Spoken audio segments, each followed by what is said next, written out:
Good morning. Happy Thursday, and welcome back to the check-in. I'm Dr. Sabrina and and this Thursday morning check-in is an opportunity for you to ask me a question from your heart and for me to do my best to give you an answer from mine.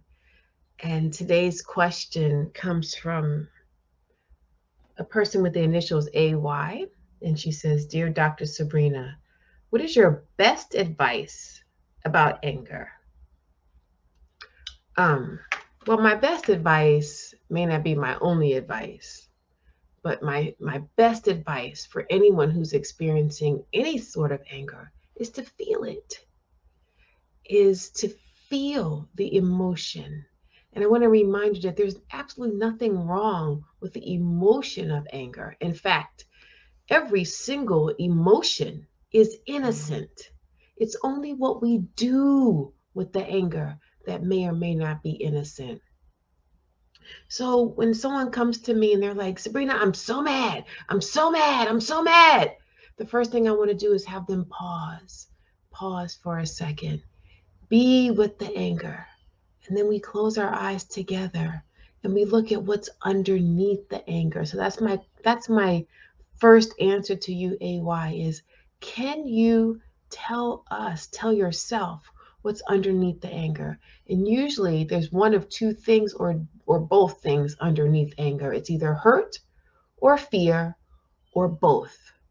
So the primary emotion might be rage, and underneath it might be hurt or fear, or a little bit of both. And so once we can get to what that is, then we can make room for a range of emotions to coexist with the anger. And then we can look for ways to simmer down the anger so we can engage in some truth telling. The best example I have is I'm a parent and I work with a lot of parents and I work with people in relationship, in intimate partnership. And those are the people that we get angry with the most, other than our parents, which I talked a little bit about last time. And we'll get back to parents. But I say to people, what's underneath the anger? And they tell me that it's a hurt or a fear. Then I want you to name the hurt.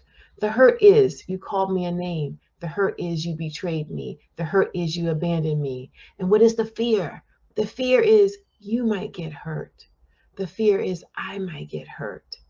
And then we can let that rage that's sitting in the bottom of the belly move up to the heart and let it move up to the throat through the spoken word, and then let it move out through tears, through movement, through writing, through speaking.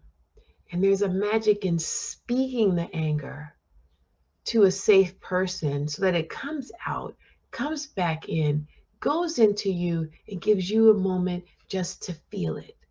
So feel it and then make room for what's coming next and feel that and then make room for what's coming next. Disease is not the absence of emotion.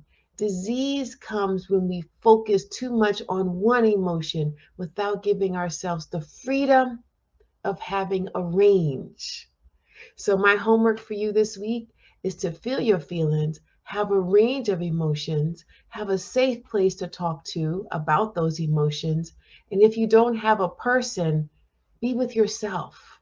Write them down, speak them out loud, talk to the mirror, let them move you before you act in any way that could possibly be dangerous. I love you so much. I embrace your anger. I embrace your rage. Bring me some more. I'm here for you. I want you to have a glorious week. Peace and blessings.